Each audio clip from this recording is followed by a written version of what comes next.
Hello, everybody, and welcome back to a presentation of the CCA League here on IPL Season 6 as well. My name is Keon. Other side, with me is Zach. Zach, how you doing? Good, Kellen. Welcome back again. We're sort of wrapping up the regular season here, jumping back up to our Division 1 two groups here, and we've got a bit of an important match today as we have the Splatlanders from the New Jersey Institute of Technology with an outside chance, but a chance nonetheless to still make the playoffs here in Division 1, but they're going to have to get through a pretty darn tough Halley team from the University of Texas at Dallas. Yeah, this is gonna be. You pretty much hit the nail there with basically a very outside chance looking in. But if Splatlanders do pull it off, they are still mathematically still alive. But they also will need help from another matchup later into that group as well. So that's kind of where we're teeing off with, and of course, Halley pretty much super locked into that second seed, barring any crazy circumstances, with a 3-1 record. So they're hoping to end this season off on a great note. So I want to see what these two teams dish off, especially with Halley, which they've pretty much already punched their ticket of playoffs, especially being set into that top 3 setup. So I want to see what Halley does, and of course Zach, Splatlanders, they know what the assignment is at this point.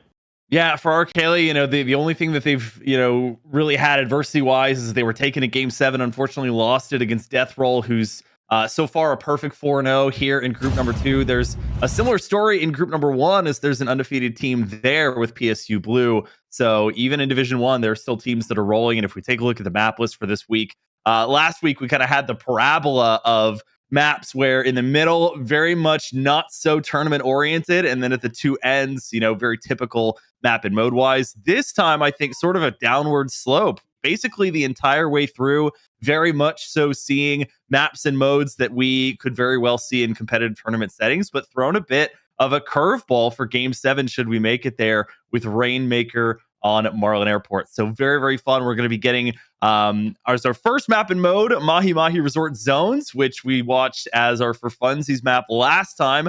Fun, Keon, to see it matter so much for a team, especially in Splatlanders, that needs it very desperately. Both teams at this stage now have to deal with an early appearance of that Mahi zones, and especially you want to set the tone to start for this set, especially best of 7, first to 4. So for Splatlanders, especially for them, they're gonna need to figure out a great setup that they're gonna need in order to get the first map on the board. And you pretty much also hit this one too. Maps are not gonna get any better from there. It's probably gonna be a roller coaster ride for them as we do get to load in here. And for just a few quick moments, just trying to get myself oriented with what we're dealing with here. But I believe Lost is one of the members, yes, of Halley. So Halley is gonna be on the blue side, Splatlanders on the yellow. What do you see right away here, Zach?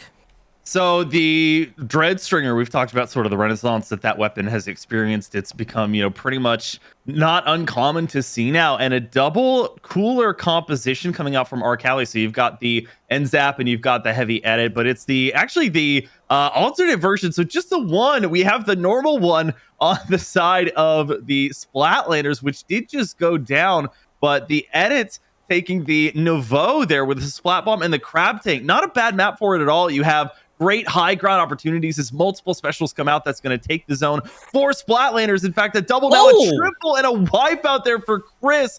Very well done to take things back for Splatlanders.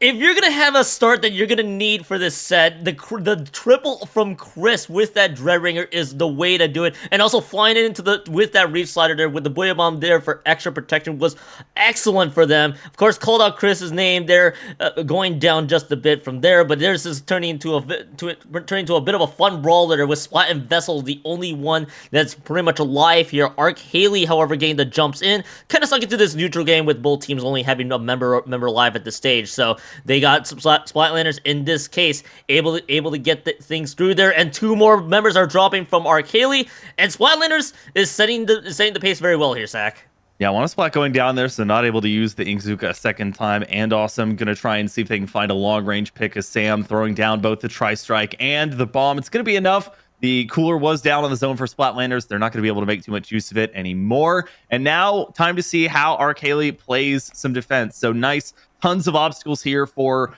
Splatlings to set up. I think that's why both teams brought one. Nice long range takedown. I think that was on the carbon roller there, the carbon deco. So they're going to go down pretty instantly. Great way to have that long range make an impact. That's why things like Ingzuka, when you do have still a decent amount of sight lines, it's kind of a mixed bag. You have some sight lines, but you also have quite a few obstacles as we see just an absolute trade. It's a 1v1 now between the tent and the NZAP. Can they make it happen? No, the NZAP goes down to Wanna Splat, winning the zone back for their team.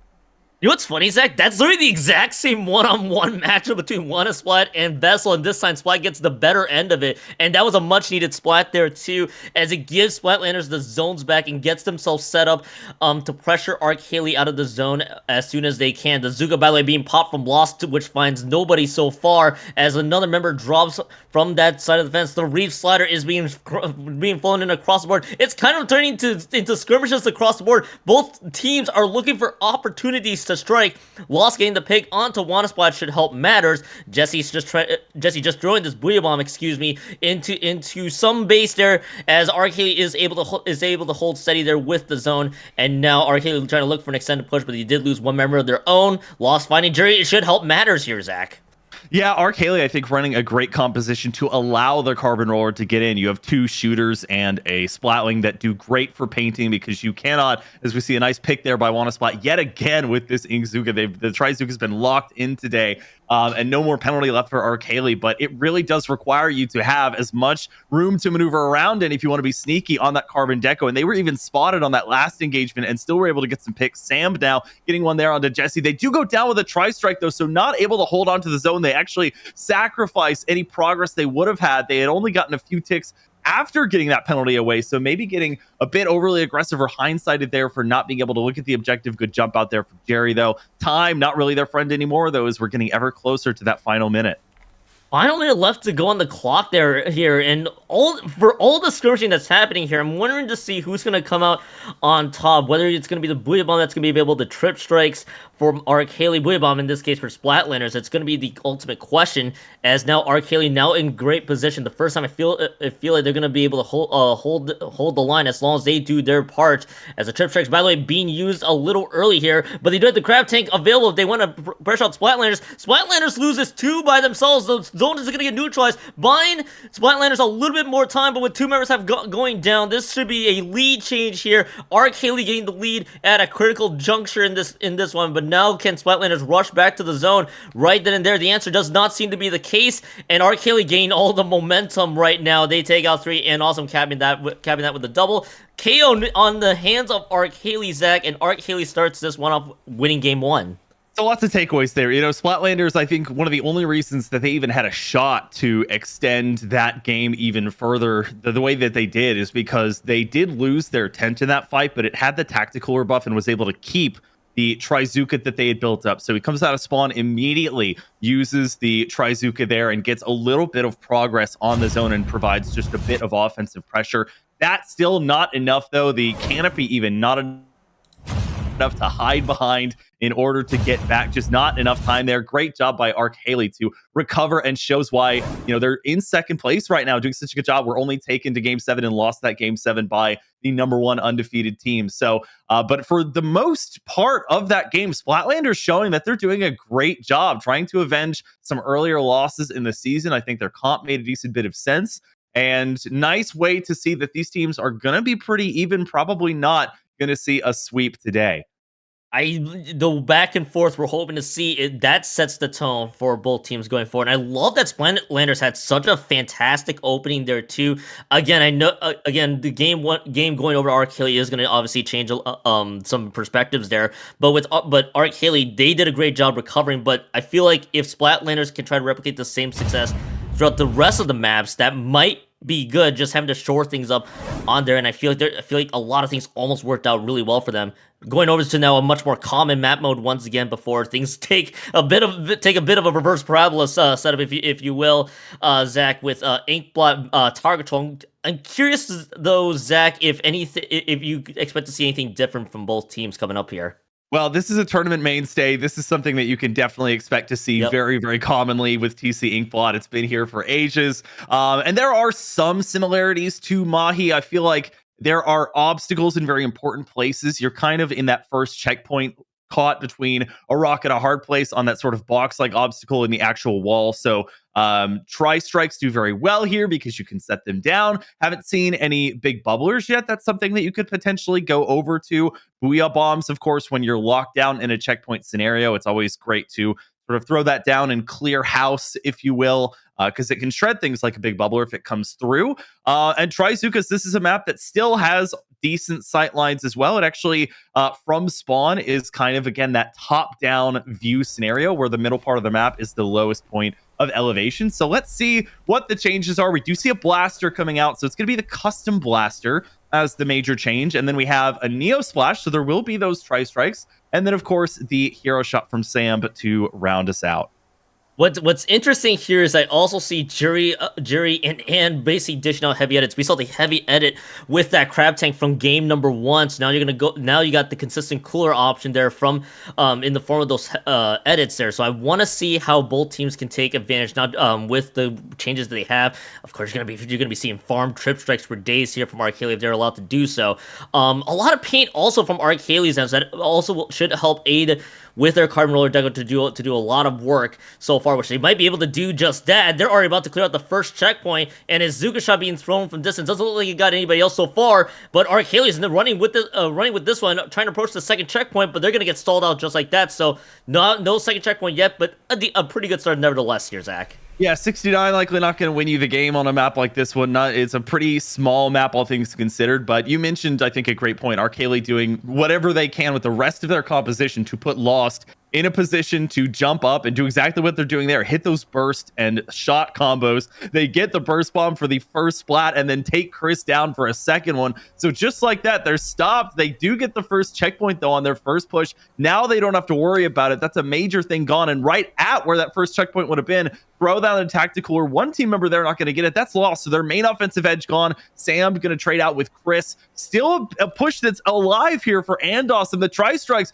able to come out. Lost back in the fight already. The jumps coming through. This is an extension of the lead. They're past the halfway mark and now getting past checkpoint number 2 as well. Getting past the ever tough second checkpoint, and now Halley can start running crazy here if they can, but they are going to get shut down. The wipeout is secured, so they get 28 points remaining, but more importantly, the 2 checkpoints being cleared will give themselves a lot of room to maneuver there. Splatlanders will now need to get themselves set, which credit to them, they're doing just that. Now I want to see how they can make this one work. Heavy edit going down is going to slow them down just a little bit, but they will get the jumps likely back in. So they got the Zuka, they gotta believe the triple splashdown ready to go here soon, but the Zuka is gone, so they're gonna have to hold off on that for just a bit. The tent member going down, they were cooled up, so they're able to make the jumps back into it. But so far, Splatlanders, I think, just still looking to find the right opportunity to strike here, Zach. Yeah, I'm seeing the custom blaster make use of its kit here. I was sort of looking at why it might have been brought as Chris Suss is going to be taken down here. You may want the point sensor there to spot out Lost wherever they're trying to set up. You can throw, I think, multiple out at a time, as we see one a splat go down, and the triple splashdown, good survivability there. Even if you go down, it gives you some additional damage as those 2 sort of echoes of yourself come down at the same time. Tri-strikes coming through where Halley's trying to set up, but a great defense from Splatlanders. They're doing well to paint exactly where those tri-strike shots are going to land. Some going to take down Jerry as well, trying to get back on the tower. They're getting basically squashed against a wall. Nice shot with that Trizuka from Lost 2, trying to make sure that they can keep this in Splatlander's side of things, make sure that they don't even have a chance to set up. And I like that they are rallying around Lost as well. They are not necessarily leaving Lost to flank 100% of the time. They are also, while they're waiting for this tower to get up that uninkable ramp, setting up sort of a stalwart defense, and that's allowed them to get back on top of this platform. Splatlanders, though, nice defense once again, but they can't defend 100% of the time. If they can't defend the entire game the way this game is playing out, they're gonna have to find a way to materialize. And to your point there too, allowing not just being in another wall defense, excuse me, there for Lost is pretty big, as it gives basically 2 lines. I like to view it there. You got Lost in the front, then you got 2 players in the middle with the splash and the shot to help field things there. Splatlanders not gonna be able to approach the first checkpoint on that one. So they're doing a lot of great work so far. A lot of painting is available. Lost Lost does have the Zuko ready to go. As does Trip Strike, I believe, got a pick there onto Jerry, and now 2 members have gone down, and Archeli's in prime position to get this one going. Lost getting the Zuka double though has other ideas, and Lost has enabled this team to get more points on the board, possibly looking for a KO if they're able to keep this momentum going here, Zach. I mean, but you perfectly see what Lost can do with that Trizuka shot. It takes down the canopy in just one shot, and the rest of the team is left defenseless with the final 2. They capitalized on the final 2 shots. It's 2 down now for Splatlanders. Chris Suss trying to get back. They lose the heavy edit as well. 2 seconds left to get through the 3rd checkpoint. They do. Som jumping off to make sure they can back off Wanna Splat. Somebody's got to take down that canopy. Lost pushing forward to make sure along with Vessel that they can take somebody down. 8 points remaining. Just the Octo shot left. The Custom Blaster running back from spawn to see if they can play just a bit more defense with 10 seconds left. It doesn't look like Splatlanders is even going to get too much of a chance. They do finally clear house though, so despite all of that, Kyon, we will enter overtime. Now this is the only push you have left. You gotta get everybody snuffed out here. If you are Splatlanders, get every corner that you can find and get somebody running this tower from minute 1 here in this overtime session here. Jerry and the rest of the Splatlanders are trying to move forward. They're lost with the trade. Any member that they can get on the trade here from Archeli will benefit them. As a Trip Strikes, this could be GG Trip Strikes here because it's going to try to stagger out Wanna Splat, and nobody's going to be really anywhere near the tower for this one. So waiting for the Trip Strikes to be thrown and be thrown right in the tower is exactly what Archeli did. Archeli's up 2-0, almost a very different game compared to game 1. Yeah, absolutely. I think you hit the nail on the head. It is very much so Archeli taking that momentum of winning game 1 and running with it. Of course, the last push there was going to always be a tall order, getting past 3 as the defining lead there from Archeli that ended up being the winning one. They do a good job of bringing it all the way back past mid, but it's just even the tri-strike that they layer one after the other. They're not even close to the tower when that first tri-strike shot comes out. They have so much time to even follow that sort of diagonal path that they're carving with the set of tri-strikes to. I think we're live. I think we're live here. Are we can we be heard here as well? I hope we are.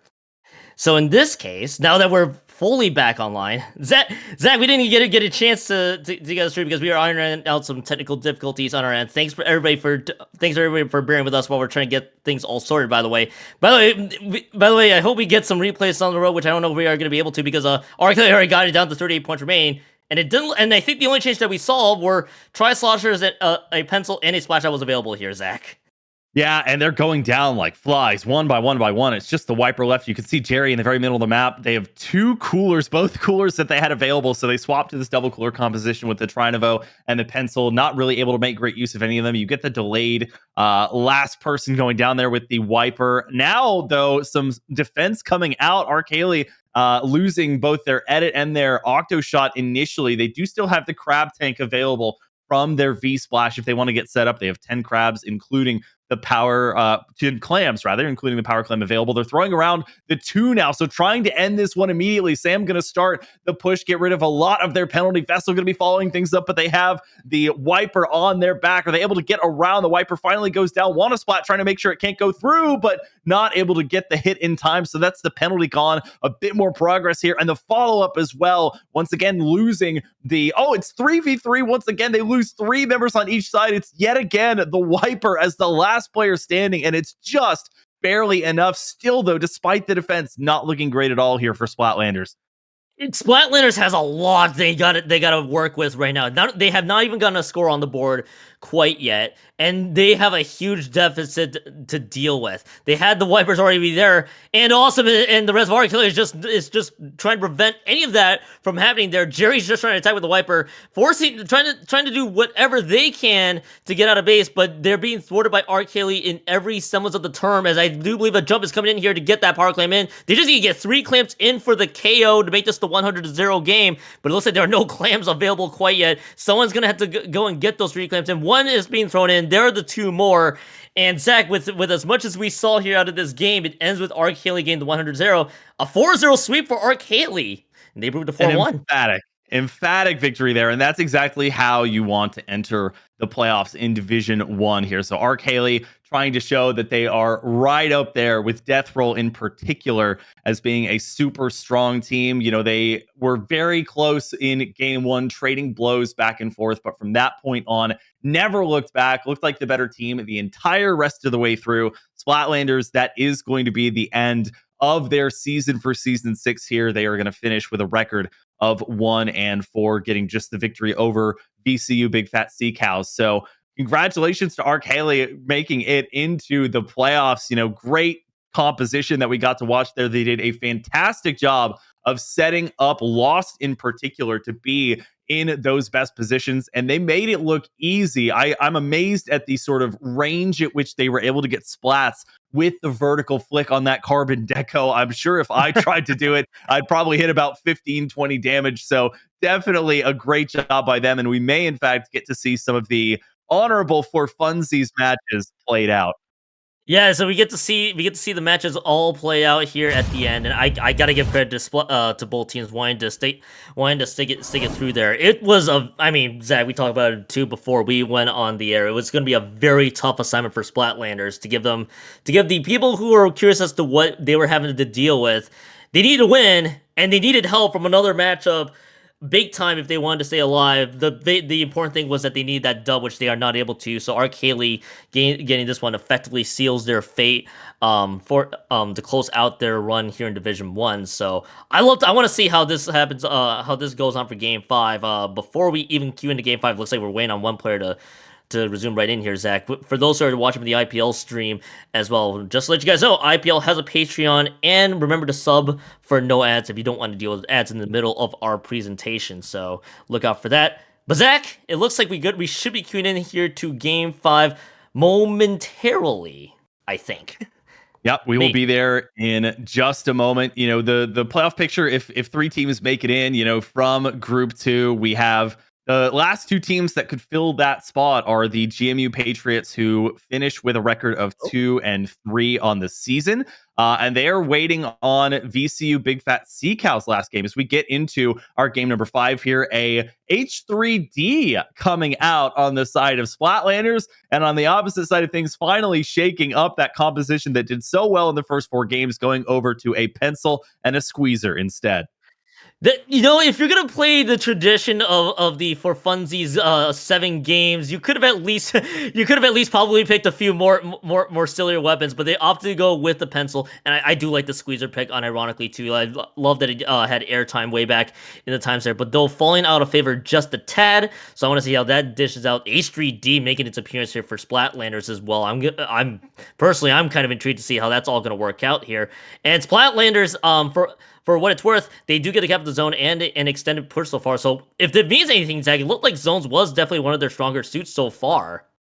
Yeah, nice little drop shot there as well that we got to see by the squeezer. Can't follow it up. It's the H3D. You can see the composition here. I like the kit actually for this map. You have the big bubbler and the wall. It's a combination of a sub and a special that are locking down areas. And this is a map with a ton of tight lanes that you have to get through on no matter what elevation you're on. It's primarily though on this top elevation. They're doing a great job of locking it down. Jerry even falling down and making sure to get back so that they can play this last bit of defense. They do lose both their H3 and their shot though. So seeing if we can keep the Dreadringer and the pencil locking things down, Chris having to fall down so it will not stay put, and Ark Haley grabbing things back here to make sure that their pride stays intact.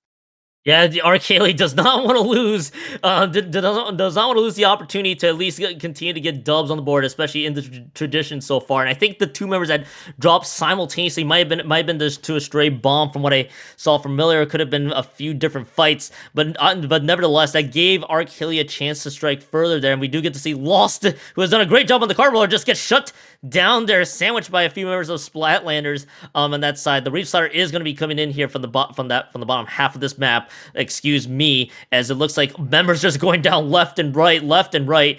And Zach, if it's anything worth noting for Splatlanders, once again, it's Splatlanders is shown to be very competitive in zones. But it's so far they're doing a pretty good job. They just got the zones back here, Zach. Yeah, it almost sounds like the play to counter Lost is a game of chicken. Whether you're dancing between the different sides of your splash wall, or you're dancing between in and out of being in your big bubbler, like they're basically coaxing the carbon roller to come in as Halley goes 3 down there. Great job by Splatlanders. They're going to get a lot of this penalty taken down before Halley is able to get back into a position to contend. Probably one good fight left on the board at least here. The trike strike going to be built up basically in spawn. Jerry falling down, but it's not going to be enough. And now Halley coming out in spades, gets the shot there on a Wanna Splat with the Trizuka, and it is just cleanup duty from there. Not fully eliminating things. Splatlanders, though, holding on to the lead as they're forced to back off. Forced to back off there, and that was a great re-engage there from Halley, and able to get a few more in. And one shot, I think, from that Trizuka shot gets the pick onto Chris, and now Halley is now raiding Splatlander's base. We got Wanna Splat having to use the cooler, a very, very back at base cooler, if you will. And Halley has 4 members all the way up front for the lockout here, as Chris is using the Reef Side to give themselves the space to work with, but they're going to go down real quickly here, and this is looking to be very familiar to game 1 here, Zach, where Halley was able to clutch it out at the end, winning key fights there to secure the deal. It looks like they might be able to keep their pride here for just a few quick moments. Zones is only neutral for about maybe 2 seconds before 3 members all going down from Halley. The delayed wipe is there. Halley keeps their pride alive. They do win game 5 of this tradition. Now, this is not an uncommon map mode composition, but it can be just a bear if you get overwhelmed. It is so tough because the map composition where you basically ignore, unless you're flanking or doing something goofy, this sort of lower elevation, the under part of the map. And the top part is basically just spawn, middle of the map where it's one zone, spawn. It's very tough. It's so easy to get locked into your spawn area on this map where that's why we saw a lot of specials needing to be built up basically from your spawn platform or just from having jumped down from there. That's why on that one push that you were talking about, Keon, the initiation was the tri-strike that came from so far back. It was practically from where they were jumping in to respawn. So thankfully for them, it worked. They were able to come back. They got the picks that they needed. Lost was able even. We saw one team member circle all the way back to the middle of the zone that they controlled to make sure that Lost had a safe jump in to get back and make sure that they were not entering right in the midst of the fight. So even in sort of a for funsies map 5 like this one, Halley doing a great job of making sure their strategies are on point, and it pays off as they come all the way back and take game 5.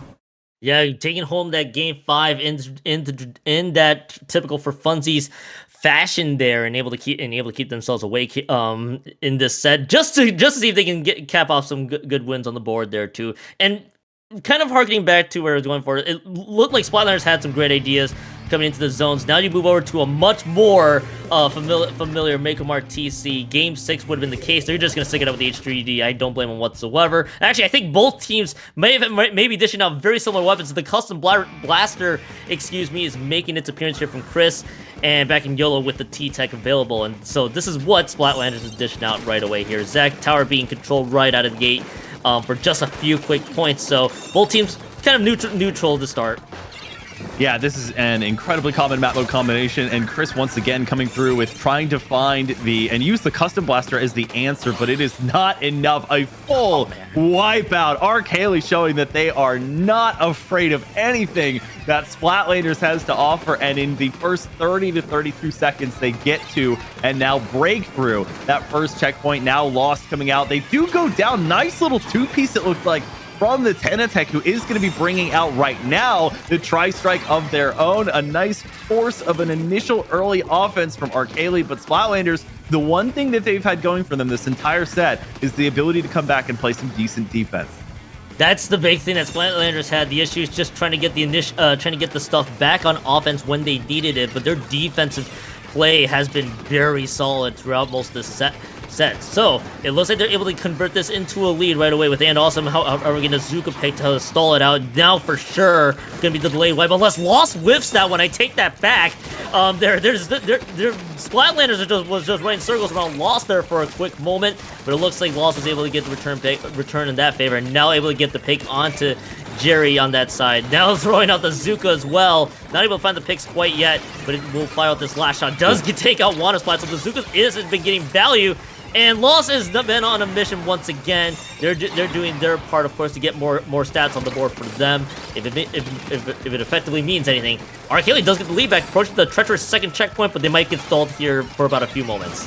Yeah, Lost gameplay just has to be flabbergasted at this point. They were able to get a splat there from behind the wall using 3 vertical flicks from, I think, somebody that was on that sort of sniper overlook. So somehow they were able to get enough damage even through those 3 swipes there on the vertical flicks to get somebody, and then looked like they were, on an obstacle there or hitting a wall and still had enough of that indirect damage to get somebody with the Trizuka. Now Chris able to get a splat, but they're going to go down just as quickly to the aforementioned Lost. Not able to pop that Trizuka in time, though, and for the moment, Halley holding on to a 10-point lead as we approach the halfway mark of this one. Back in YOLO, building up that Tri-Strike, looking to see if they can get some map control here, which Splatlanders hasn't been too big of a problem across the whole set. It was a problem because of the previous compositions that they were running, and now that's effectively, as you mentioned, a delayed wipe there forced on the Splatlanders, and this mid game, it's just not the longevity, I guess, is not there for Splatlanders.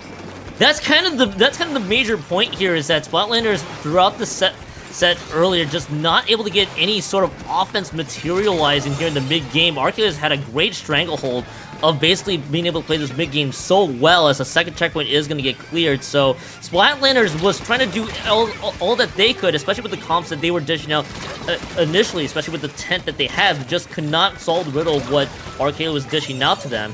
It's kind of been very familiar here in this tradition game 6 here, excuse me, as it looks like there's just going to be 2 members going down on both sides, and the tower should effectively be resetting. Splatlanders, again, I give them credit here. Zach, they were once again able to hold on defense, at least preventing the KO and tower control. They just got to make something materialize here in the late game, and it's just going to have to happen here soon.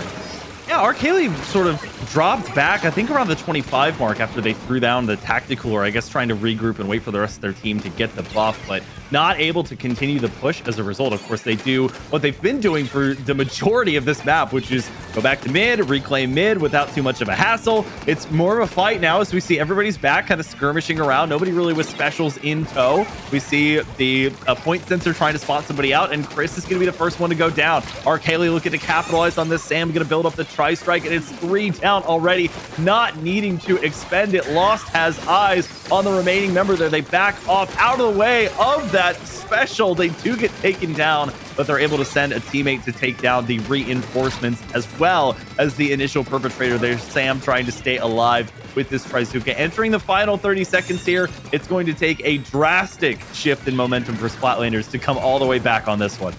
A drastic change in momentum, almost a miracle, if you will, for Splatlanders to make this one count, and then losing 1 member down there back in YOLO is going to have to get a response here soon. So now they just got to make something materialize here, get a potential push going to at least secure this one off on a better note for them. Can they do just that? It looks like Halley is trying to crowd around this tower before. I also noticed that Halley doesn't have the trip strike quite yet. They won't get those trip strikes from him anytime soon, but it's not going to matter at all because they take 3 members out of Splatlanders.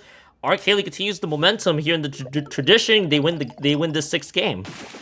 Yeah, the pencil took the faster angle to the tower than the last member of Splatlanders that was alive. I think both of them were kind of racing to make it there first, and it worked out to where the pencil was on the tower without the last member of Splatlanders being there right as we got to the final second there, and would have gone into overtime if the pencil had not been standing atop the tower. So now if you're Splatlanders, you want to end your season off on a win. If it's just the 1 game win out of the 7, it's the best you can do at this point. You want to sort of celebrate what you've done in season 6, try and see if you can take anything forward.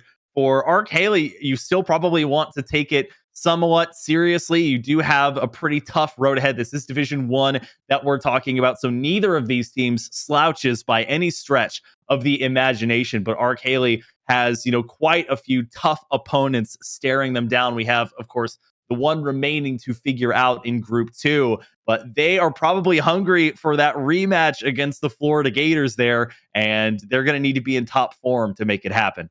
They're gonna need to be in top form throughout a very, very tough Division One here as well. We covered Group Two at this stage here. Death Roll, or of course the aforementioned Florida Gators for sure. Also punching their ticket from earlier, especially matching the wins in that record column. So that's gonna be one of the points that they have the chance to fight at some point down the road. And going to Group One there as well. I mentioned before how this is a very tough Division One. You got teams like PSU Blue, which by the way, undefeated out of groups. And when I say undefeated, no map losses on the board. Wow. They got to put the understatement of the year for Splatlanders. They got to be in their game. I agree with your part. If you're gonna take this 7th game, play it seriously, just to get yourselves a little warmed up for a tough competition ahead. So PSU Blue, of course, yes, has not dropped the map all season. They're riding that momentum in the playoffs. So of course, so we talked a lot about Halley, but to your point though, Splatlanders just want to end the season on a high note. You don't want to end on a 7-0, obviously officially a 4-0 in your last game of the season. Yeah, your point you made about PSU Blue, even in Division One, the highest division available, there's teams that appear to be a cut above, and we'll have to see if anybody can take them down, let alone take a game off of them in the playoffs. But we mentioned it at the beginning of this set, but this is the oddball out of the group of map and mode combinations. Rainmaker, Marlin, Airport. Let's see if any oddball weapons come out. Definitely some changes. Siege Jet and 52 among them. Not that the 52 is an oddball by any stretch of the imagination, but something new that both teams decided would be fun to bring to the party. You know what? You know what's interesting? The 52 gal wasn't even the most oddball of all. Of all things to dish out, the Siege, which doesn't get a lot of airtime on the board. So, hey, if you're gonna at least have the last game of the season, at least I also appreciate trying to play with some very fun weapons that never get seen, or it's just a little fun pick for Splatlanders, especially with a map such as Marlin Rainmaker that doesn't normally get played as well as. By the way, Splatlanders does actually get the first checkpoint here, but the checkpoint is very close to mid, excuse me. So they're gonna be able to pick up this Rainmaker. Gonna see if they can get points on board. A handful of points, a lot more actually, down to the 48 points remaining. But there is 3 members down. Halley holds, but Splatlanders gets the first initial push of the game, and it's looking pretty good. Yeah, to your point, Wanna Splat eking out more points than I think we were expecting them to get. And Chris showing sort of the main oddity of the C-Jet kit here, which is the Toxic Mist. It is not a sub that we see come out very often, as Lost is over here doing Lost things. They did have the Trizuka at the ready, not really getting a chance to expend it, or use it rather, as Splatlanders surrounded them with 3 of their teammates to make sure that they could take them down eventually. Back in YOLO, picking up the Rainmaker, so not really letting it reset too far as they're keeping the pressure on early. They do lose a couple of members. Jerry putting down this big bubbler here in mid. They're going to get the assist on one, but they'll fall shortly after. And for Halley, just trying to carve a path here for the Rainmaker, as they have gotten a ton of map control at mid now. This should be a pretty easy first pedestal. This should be a very easy checkpoint to clear, as Halley able to recover very nicely from the opening push. And the Zuka shots, get the assignment, get the pencil out of there, able to get the pick onto Wanna Splat. 3rd time's the charm for that one. But can Halley make the most out of this side? We're going to get to see the Crab Tank being popped in there. The H3D is going to go down, and Lost is doing more than just Lost things. Doing a lot of great plays to allow their team to get a lot more points on board, especially the lead being taken there. Lost unfortunately whiffing on a few of those Zuka shots, but it is going to be the lead change here. Vessel going up to the very uninkable ramp, if you will. They're going to get cornered here by YOLO in this stage, but the cost of 2 of their other teammates as well, as it is just going to be the Rainmaker picked up there. The wall, I think, actually stopped him. Okay, that was pretty slick. And Awesome is going to go down there, Zach.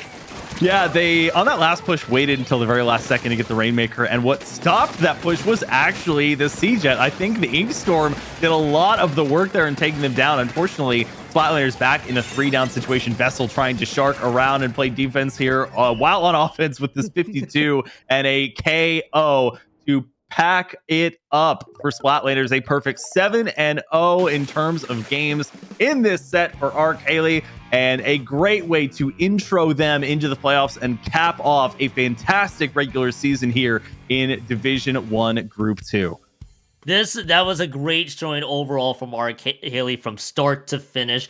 There's one. Hey, if other Division 1 teams looking at Halley, a lot of possible fears there. Lost did a phenomenal job, but honestly, it's not just Lost; it's the entire team and enabling Lost to do what Lost needs to do to win that one. I think that just sums up our Halley in that side, as we do have our confirmed 3 teams. There's going to be, as we've learned, top 3 from each group happening here. And what I've also learned is a wrinkle to this one is that it's the top team from each group getting a first round bye, so you get the week Mm. off. They wait their next opponent. And we actually we also had to figure this out too before before we went live. So that's actually kind of an interesting wrinkle. But Zach, that was a fun set we watched. I know Splatlanders are a little disappointed that's how the season ends for them. But hey, at least they put up a pretty good showing for what they could do.